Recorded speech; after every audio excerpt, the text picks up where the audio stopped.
What's up guys? Video katatakutan na naman tayo for today's video. So disclaimer sa mga may medical condition na medyo mahina yung loob, manood ng mga ganitong creepy and horror videos natin na nire-reaction video is kailangan may kasama kayo at guidance ng nakakatanda pag nanonood kayo ng ating videos. So credit kay Sir Pipoy Tandok sa ating reaction video na re-edit video niya. So tara, umpisa na natin to mga guys. Nakakakilabot tong mga i-reaction videos natin. Let's go! Sa paunang video pa lamang ay talagang malalamig ka na sa iyong matutunghayan. Ala. Yun oh, umiilaw yung mata nung nilalang na yan.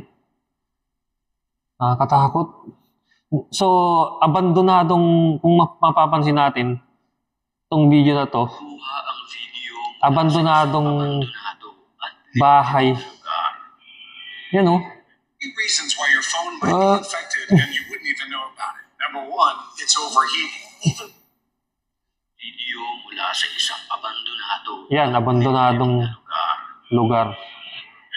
So, dyan talaga pinapamugaran ng masasamang elemento. Kinikilabutan ako guys, pag ganitong videos natin.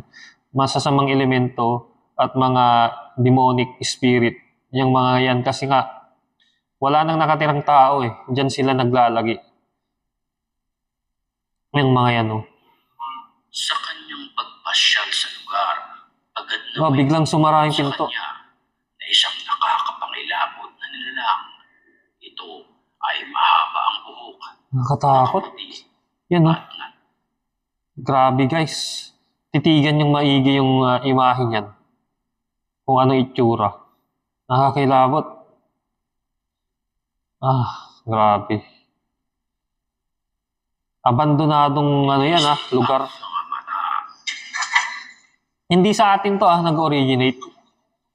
Sa ibang bansa to. Ang nilalang ay tila may mahika na Napapagalaw niya yung mga bagay-bagay.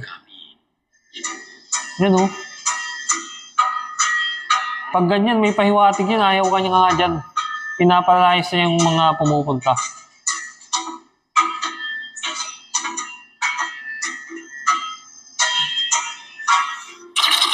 Allah.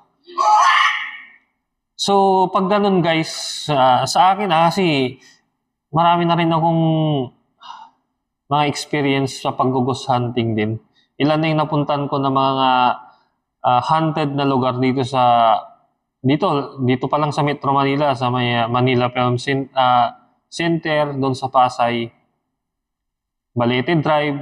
Pinuntahan ko yun, hating gabi talaga, mag-isa lang ako. So, ganun pagka may nagparamdam, tapos biglang nagpapagalaw ng gamit at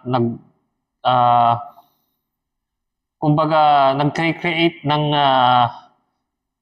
ingay, nagbabagsak ng mga bagay-bagay, is umatras ka na guys. Kasi ang pahiwatig nun is ayaw niyang magambala. Yun lang yun. Next clip na tayo. Yan naman to. Yan na naman to. Anino na itim. Ang dapat ay masaya, ngunit napalitan sorry. matapos silang may ma-encounter na isang Abandonadong gusali din yan. Anong salita yan? Ala!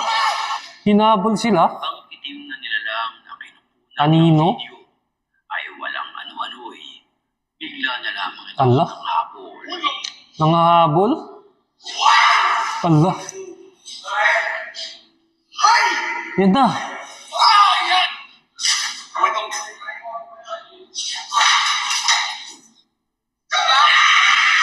Yan na! Nasa likod mo na! Ang bakanting building na ito ay matagal nang walang nakatira at Abandonado din yan na gusali. paparamdam ng masasamang espiritu. Di ba? Yun yung trip nyo eh. Yan yung delikado dyan, yung tumatakbo ka. Ang mahirap niyan kasi malaglag ka, matusok ka ng matalim na bagay, masubsob ka, di ba? Maano ka dyan, maaksidente ka sa gusaling yan. Kasi nga, abandonado na nga, di ba? Siyempre, may mga matutulis na bagay dyan na pwede kang masaktan. O worst scenario, pwede mo ikamatay. Delikado din ginagawa ng mga to, lalakas ng loob. Biruin mo, marami na nga sila, takot pa rin sila. Nagtatakbuhan pa rin sila. Nakakapangilap. So yun, sa mga abandonadong gusali, yan yung mahirap pagka hindi sanay, hindi professional na ghost hunter. Yan talagang yung reaction niya tatakbo eh. Pero yung mga professional kasi, mga paranormal, tulad ni Ed Calawag, di ba yung sa atin sa Pilipinas, si Ed Calawag, sino pa ba? Si Jay Tarok, di ba ghost hunter din yan dati? Kahit mga nag-hunting pumupunta sila sa Capiz eh. Si Jay Tarok napanood ko na pa yung niyan. Mga videos niya ni Jay Tarok. Sino pa ba yung mga sikat na paranormal expert at ghost hunter? Marami sila eh. Next clip na tayo. Pag naman ang nakunan ng video sa taas ng punong ito, White lady? mapapansin ang isang babae na Weird. nakaputi at mahaba ang buhok. Nakakilapot yan guys. Hindi ito gumagalaw. Hindi gumagalaw eh. Nakatingin lang siya sa kanila.